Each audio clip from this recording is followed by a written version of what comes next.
young adults. And young adults would be going from about 20 up to about 40 if we were talking about age. In the young adult chapter, they talk about stress. And again, they could talk about this in any chapter, but they chose to talk about it here. They also talk about young adults and forming intimate relationships with others. They also do talk about getting jobs and education and other things in this chapter. I'm going to start by talking about stress today, and then I'm going to go on. If there's a little bit of time left, I may end up talking a bit about relationships as well. And so, anyway, when it comes to stress, stress can be positive or negative. You know, like getting married, having a child is a positive thing. Other stressors, like becoming ill, can be a negative thing. So when we encounter a stressor, first of all, there's the primary appraisal. We have to say, is this good, is this bad, or is this neutral? And then secondly, we have what's known as the secondary appraisal. That is, do I have the resources to deal with this stressor?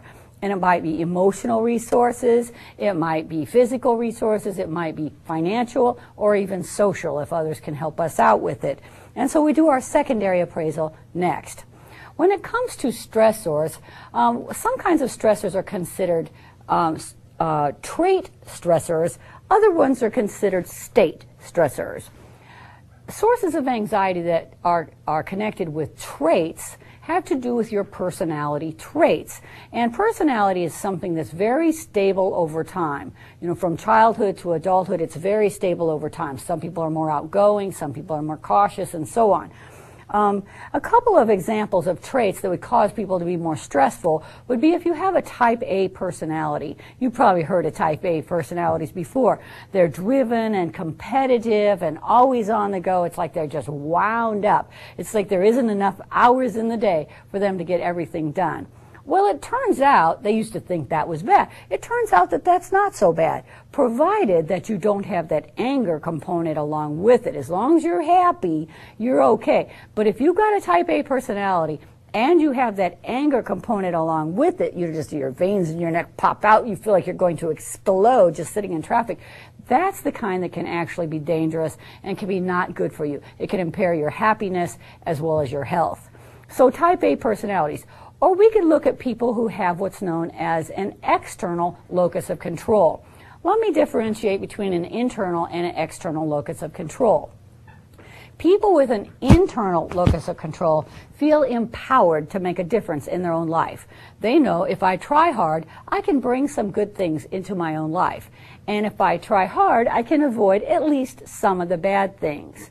But people with an external locus of control feel like they are powerless. They feel tossed about on the sea of life, and they feel like whatever they do, life is just going to run them over. It's hopeless. And some people may have developed that attitude because they've had repeated terribly bad experiences, and it feels like as soon as they start to get up, something comes and knocks them down again. And they may develop what's known as learned helplessness syndrome. They've learned that they're helpless to make a difference. The good news, if we get to these people, we can begin to work with them to develop some coping strategies and a more positive outlook. And so it's really not hopeless even for them. All right, so that would be trait type anxiety. And then there is also state type anxiety. And state anxiety is the experiences that you're going through.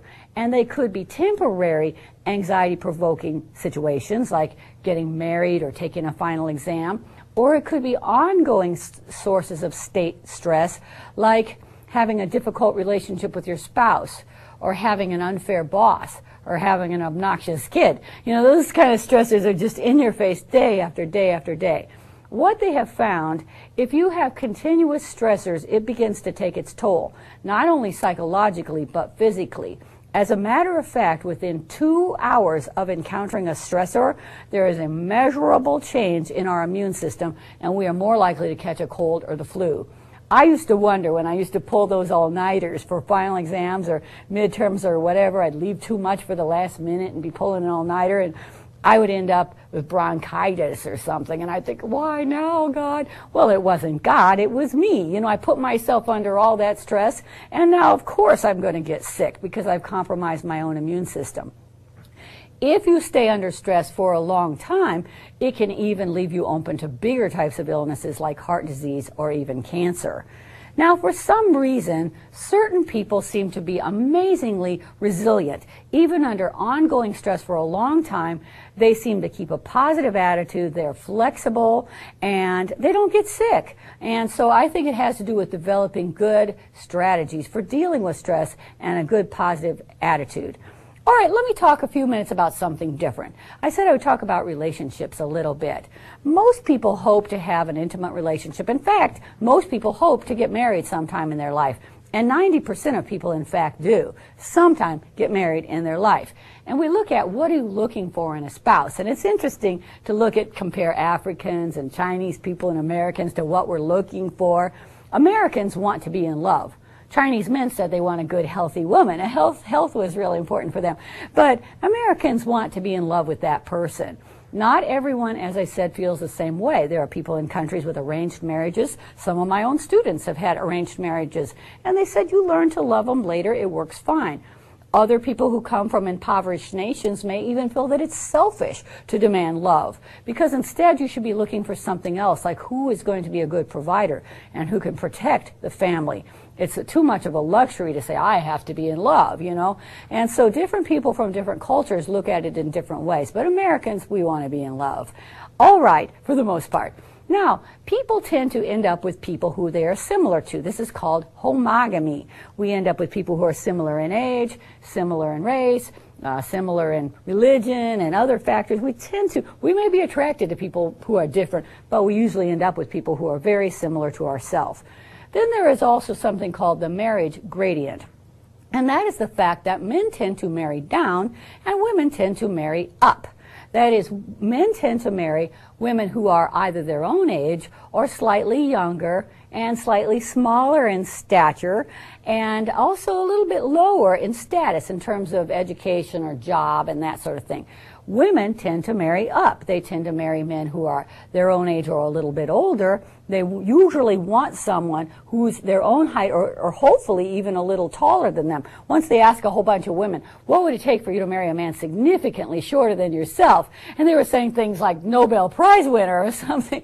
And so women tend to want a guy a little bigger than them, a little older than them, or about their same age, and also a little higher in status.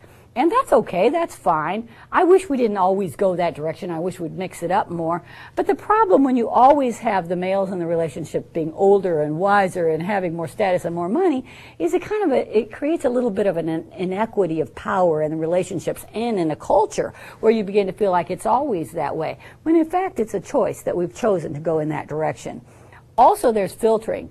We tend to end up with people who are near us in proximity. They work with us or they go to school with us. And, you know, as I said, people who are similar, who are compatible, and so on. You can look through that filtering model. About 10% of couples end up, they may eventually marry, but they cohabit. And that is, your book calls it possil cues, persons of opposite sex sharing living quarters.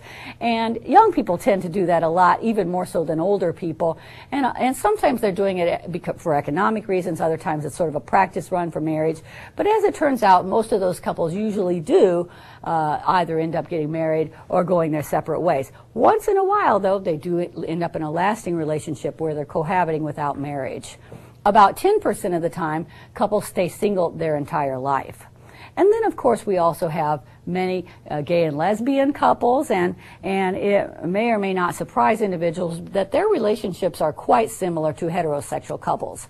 They want a loving, long-term, intimate, monogamous relationship. I would say a couple of differences, though. They tend to be oftentimes a little bit more politically active than heterosexual couples, and they also tend to be a little bit more egalitarian in terms of equal roles and equal expectations and, you know, bringing in the pay and taking care of the household and all of that. 20% of gay and lesbian individuals do have children in the family as well. And so that's a little bit on relationships I wanted to talk to you about today, and that's all for this chapter.